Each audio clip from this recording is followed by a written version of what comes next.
this segment, Ellen's going to help me here, Ellen Ahern, and this is our horse Rico. And we're going to talk about handling a horse that might be not as easy to handle, although we don't know. We don't want to manifest that, but he's younger. He's kind of in his teenage phase, and he's full of life and energy, and we'll see how he does and what he likes and what he doesn't. But one of the things we want to do, Ellen, is we want to approach it in terms of our attitudes is the most important thing, and that's I never want to force anything on a horse. So, and within that, we want to try to get our job done. So it's kind of a balancing act again. And a horse that's hard to handle, usually it's, if you allow them to express themselves, they usually let us work on them and realizing that we're trying to help them. And so that's the approach I'm always going to take on every horse, no matter what they like. And Rico's a wood horse, and I love working on wood horses because they're very clear. Wood meaning is color bay, and in Chinese medicine that means liver related. And they're really clear about what they like and what they don't like. So, and they're also, when they're really balanced, one of their major traits is agreeability and forgiveness. So we never have to worry about them holding a grudge or making, not wanting us to come back and treat them again. They're really good about that. So we're going to go on his offside here and see how he likes any of this stuff. Again, I don't know what he's going to do, what he'll like, what he won't like, but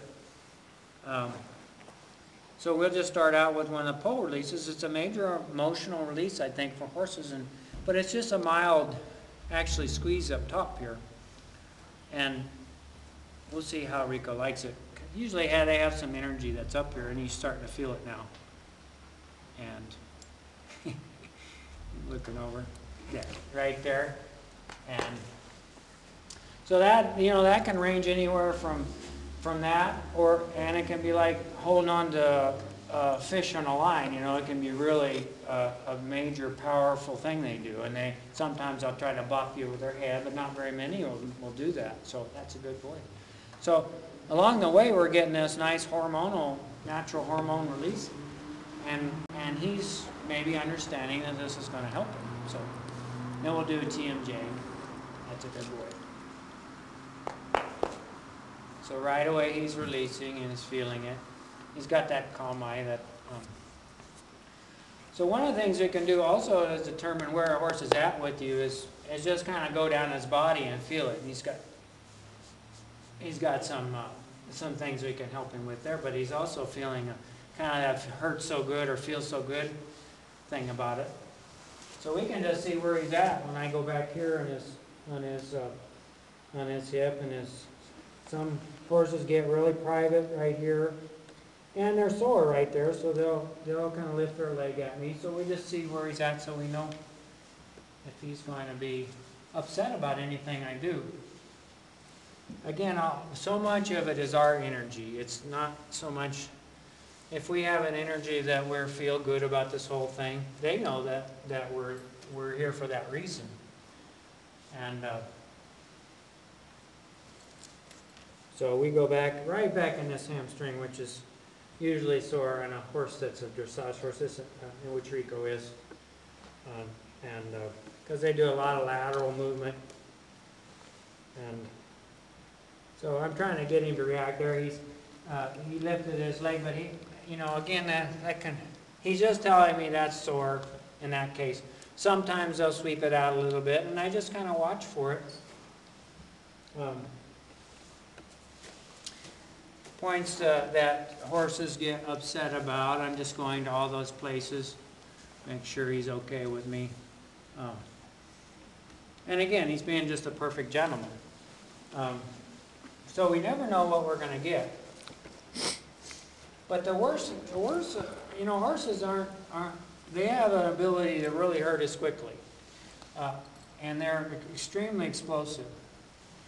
So what we're seeing usually in a horse, he's got a little tricep problem. What we're seeing usually in a horse is just telling us, just communicating basically. I'm lifting my leg, I'm telling you, you know, that hurts. If you go farther, I may do a little bit more, give a little bit more energy. They're not trying to hurt us. They don't. Only occasionally they'll like connect with a hard kick, and it's usually by accident. The only time I've been kicked hard is an accident. Over hundreds of horses in 10 years now almost. So let's go ahead and help him, as we know where he's at with it. And as we help him, we may see a change in his personality, or we may not. We may see him even get calmer. But we got one here. So I bring him towards me.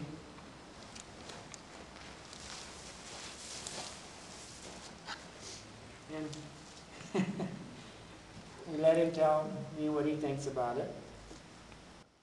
So here we got C5 on this side. Yeah, that's good. Now these are not things that feel pleasant at first. So here's the willingness of a horse. You know, he doesn't know what I'm trying to do, only intuitively. And yet he's letting me do it even though it's painful. So he's got C, a very...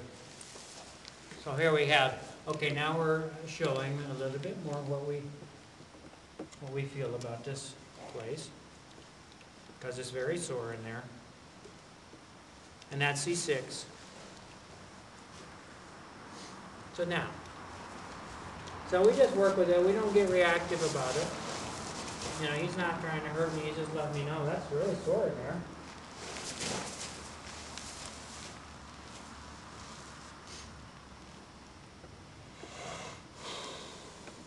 I've had a lot of times horses will come back at me and even open their mouth. And usually if you just actually ignore it, it absolutely goes away. That was a nice release, a big head shake. Yes. That's right.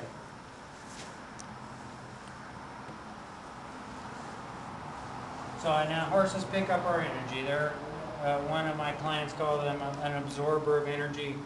Ed Horn calls them a giant sensory machine, or I kind of like the being part of it. So just a being of direct perception.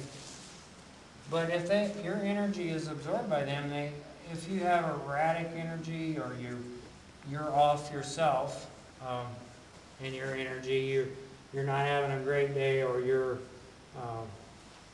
fearful, nervous, then they're going to pick that up, and it makes them, you know, it makes them feel insecure. It makes them feel not as safe. So, but if we always have that attitude of trying to let go of our own expectations on what's going to happen, then we can always keep them in a nice, calm place.